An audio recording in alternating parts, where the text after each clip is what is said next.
आज हम आपके साथ श्री राम वनवास मार्ग को साझा करेंगे।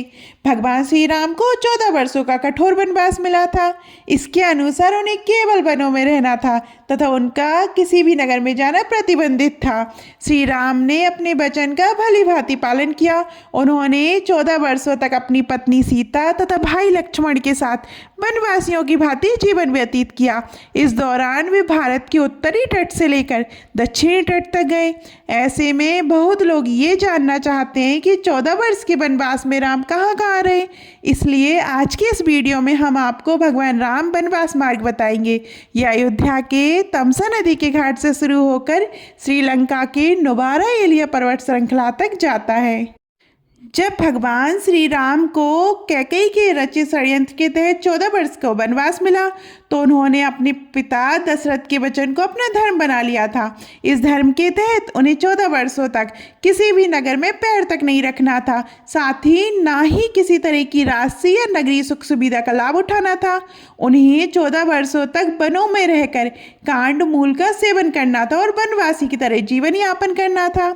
ऐसे में श्री राम 14 वर्षों तक वनों में ही रहे, लेकिन वे एक जगह नहीं रुके। उन्होंने उत्तर भारत से लेकर दक्षिण भारत तक की यात्रा की।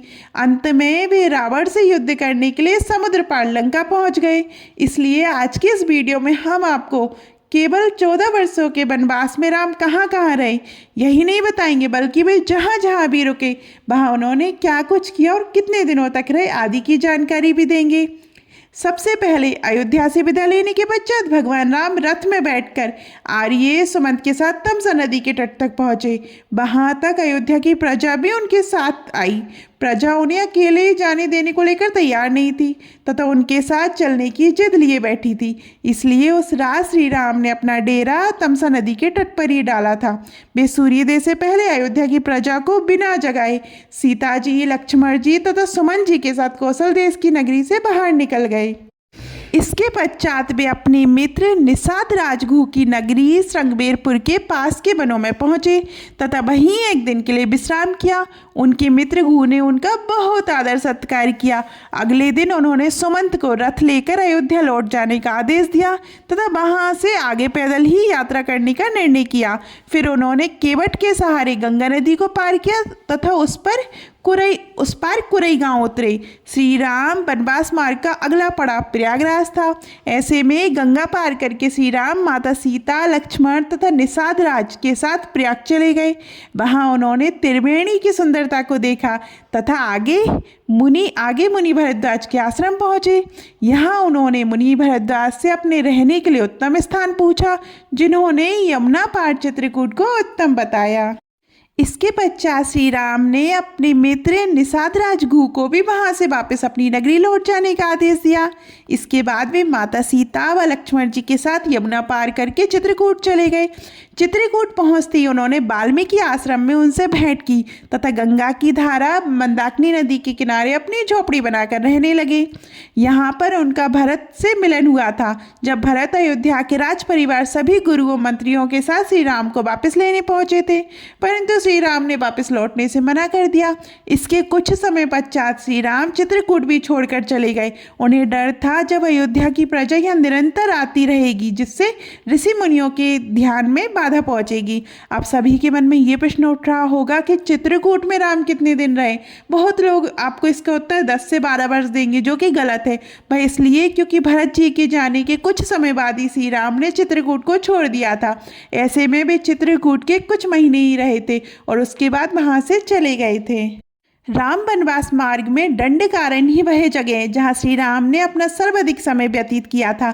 हालांकि उन्होंने एक जगह स्थायी आवास न बनाकर अलग अलग जगहों पर रहना चुना था। दंडकारण्य के वनों में पहुंचकर सर्वप्रथम उन्होंने ऋषि अत्रि तथा माता अनुसुईया से उनके आश्रम में जाकर भेंट की। माता अनुसुईया से माता सीता को कई बहुमूल्य रत्न, आभूषण तथा वस्त्र प्राप्त हुए। ऋषि अत्रि से ज्ञान पाकर भी आगे बढ़ गए। इसके पश्चात उनका ब्राद राक्षस से सामना हुआ, जिसका उन्होंने वध किया। तब वे सरभंग ऋषि से मिले, जिनकी मृत्यु समीप ही थी। श्री राम से भेंट के पश्चात ऋषि सर्वज्ञ ने अपने प्राण त्याग दिए तथा प्रभु धाम में चले गए। इसके पश्चात भगवान राम दंडकारण्य के वनों में घूम घूम कर राक्षसों का अंत करने लगे। प्रभु श्री राम ने अपने वनवास काल का ज़्यादातर समय दंडकारण्य के वनों में ही बिताया था। जब दंडकारण्य के वनों में प्रभु श्री राम ने अपने वनवास काल के 10 से 12 वर्ष बिता दिए, तब उनकी भेंट महान ऋषि अगस्त्य मुनि से हुई। अगस्त्य मुनि ने श्री राम को उनका अगला पड़ाव दक्षिण में गोदावरी नदी के किनारे पंचवटी में बनाने को कहा। अगस्त्य मुनि से आज्ञा पाकर श्री राम पंचवटी के लिए निकल गए। अब श्री राम गोदावरी नदी के किनारे पंचवटी में अपनी कुटिया बनाकर रहने लगे, जहां उनकी भेंट जटायु से हुई। जटायु उनकी कुटिया की रक्षा में प्रहरी के तौर पर तैनात रहते थे। इसी स्थल पर शूर्पणखा ने श्री राम जी को देखा था तथा माता सीता पर आक्रमण करने का प्रयास किया था। तब लक्ष्मण ने उसकी नाक काट दी थी। तब उनका रावण के भाई खर व दूषण से युद्ध हुआ, पर श्री राम ने उनका राक्षसी सेना समेत वध कर डाला। उसके कुछ समय पश्चात रावण ने अपने मामा मारीच की सहायता से माता सीता का अपहरण कर लिया। रावण ने उनकी सुरक्षा में तैनात जटायु का भी वध कर डाला। भगवान श्री राम तथा लक्ष्मण माता सीता को ढूंढते हुए वहां से निकल गए। बहुत लोग ये भी जानना चाहते हैं कि पंचवटी में राम कितने दिन रहे थे। ऐसे में इस प्रश्न का उत्तर 1 से 2 वर्ष है, क्योंकि आखिरी का 1 वर्ष तो उन्हें रावण से लड़ने में ही लग गया था। माता सीता की खोज करते हुए सर्व तीर्थ में श्री राम जटायु से मिले, जो मरणासन स्थिति में थे। उन्होंने श्री राम जी को बताया कि रावण माता सीता को अपने पुष्पक विमान में बिठाकर दक्षिण दिशा में ले गया है। इसके बाद उन्होंने जटायु का अंतिम संस्कार किया तथा आगे बढ़ गए। आगे चलते हुए उनकी भेंट कमंद राक्षस से हुई, जिसका उन्होंने वध किया। इसके पश्चात उसने माता सबरी की कुटिया का पता दिया। उसके दिए पते के अनुसार भगवान राम मतंग ऋषि के आश्रम में माता सबरी की कुटिया में पहुंचे। वहां उन्होंने सबरी के दिए झूठे बेर खाए तथा सबरी ने उन्हें किष्किंधा के राजा बाली के छोटे भाई सुग्रीव का पता बताया। माता सबरी से सुग्रीव का पता पाकर भगवान श्री राम अपने भाई लक्ष्मण जी के साथ ऋषिमुख पर्वत पहुंचे। वहां उनकी भेंट हनुमान जी, सुग्रीव, जामवंत तो उनके साथियों से हुई। सुग्रीव से उनकी मित्रता हुई तो दोनों ने एक दूसरे को वचन दिया। वचन के अनुसार भगवान राम सुग्रीव को उनका खोया हुआ राज किष्किंधा पाने में सहायता करेंगे तथा सुग्रीव माता सीता की खोज में। भगवान श्री राम के द्वारा बाली का वध हो चुका था तथा सुग्रीव को किष्किंधा का नया राजा नियुक्त कर दिया गया था। तब सुग्रीव ने माता सीता की खोज शुरू करने के लिए श्री राम से आज्ञा मांगी, लेकिन श्री राम ने मना कर दिया। वह इसलिए क्योंकि उस समय तक वर्षा ऋतु शुरू हो चुकी थी, जिसमें नदी नाले उफान में होते हैं। इसलिए श्री राम ने माता सीता की खोज 4 महीनों के बाद शुरू करने के लिए कहा। श्री राम वनवास मार्ग के 4 महीने उनके लिए सर्वाधिक कष्टदायी थे।